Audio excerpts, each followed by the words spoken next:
Are you thinking about buying your first home in Colorado? These are a handful of mistakes that we see first-time homebuyers make over and over again. And some of these can cost you thousands of dollars or even delay your ability to buy. In this video, we're breaking down the 10 problems first-time homebuyers overlook so you can avoid them and feel confident going into the process. Welcome back to the Colorado Homes and Living YouTube channel. If you're new here, I'm Kelly Mates. And I'm Jill Jackson. And we are local realtors to the Denver metro area. We talk about everything you need to know about living in Colorado and navigating the real estate market. So if you're thinking about buying a home, make sure to reach out with our contact information listed below. We'd love to help guide you through the process. So let's talk about the 10 problems that first-time homebuyers overlook.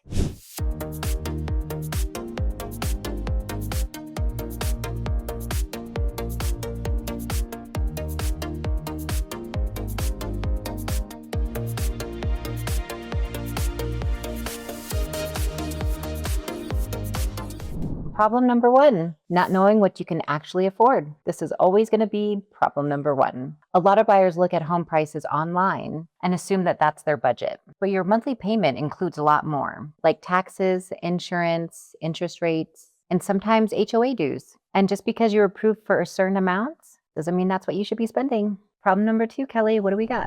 Going along with what you can afford, you really need to know the difference between a pre-qualification and a pre-approval. A pre-qualification is more of an estimate based on information that you told your lender, while a pre-approval is actually based on documents that have been reviewed and verified. In today's market, it's very important that you have a pre-approval in hand before you do your shopping instead of a pre-qualification letter.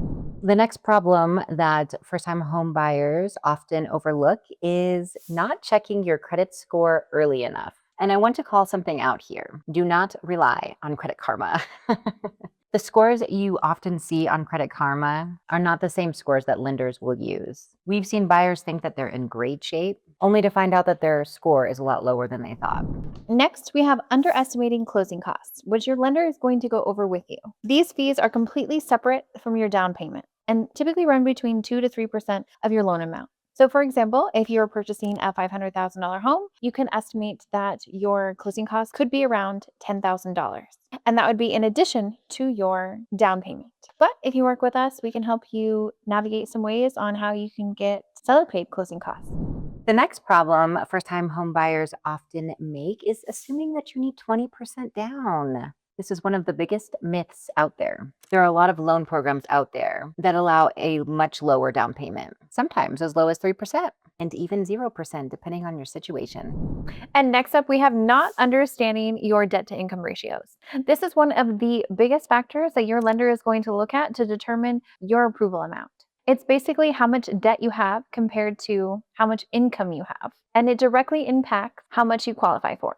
And this is a big one because sometimes when you are on the internet and you are playing around with different scenarios and you think about your monthly expenses and how much you get paid and you see a monthly payment amount and you're like, oh, I can afford that. Just because you make enough money to afford that monthly payment doesn't mean you're still pre-approved for that amount of money. Sometimes if the numbers are too close, it's a risk. So a lender will pre-approve you for a much lower amount based on that. So definitely keep that in mind.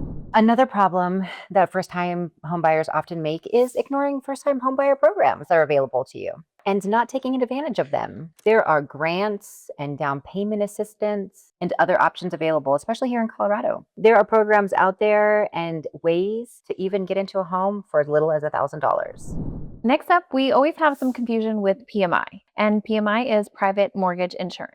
A lot of buyers try to avoid having PMI in their payment, but it's not always a bad thing. PMI can often get you into a home sooner with less money down. Just a reminder that this is insurance for the lender. It protects them in case a buyer defaults on their loan payment.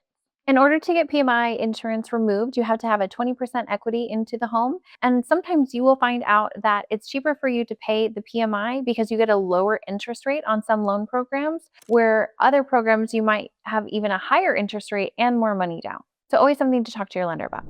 Another problem, and probably a very important problem that is often overlooked by first-time homebuyers, is how often interest rates can fluctuate. Even small shifts in the rates can have a big impact on your monthly payment. So timing and working closely with your lender really matters. And I would also like to point out that interest rates do fluctuate daily. And if you get pre-approved today and you start shopping for homes and you go under contract a month from today, the interest rate could be much different the day you go under contract versus the day you were pre-approved. And just a little note, a lender cannot lock you into an interest rate until you are under contract on a property. So definitely keep that in mind.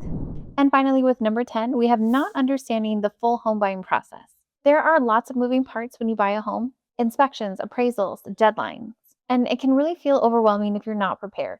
That's why having the right team in place makes all the difference. If you're thinking about buying a home in Colorado and need some help navigating the process, reach out to us. We help buyers every single day avoid these exact mistakes. Make sure to like and subscribe to our YouTube channel if you found this information helpful, and hit the notification bell so you don't miss out on any of our upcoming videos. Again, I'm Jill Jackson. And I'm Kelly Meeks. And we're local realtors here in the Denver metro area. And whether you're looking to make the move in 10 days, 10 weeks, or 10 months, it's never too soon to reach out with any questions. We thank you again for tuning in on today's video, and we definitely look forward to seeing you here again next time. Until then, take care. Thank you.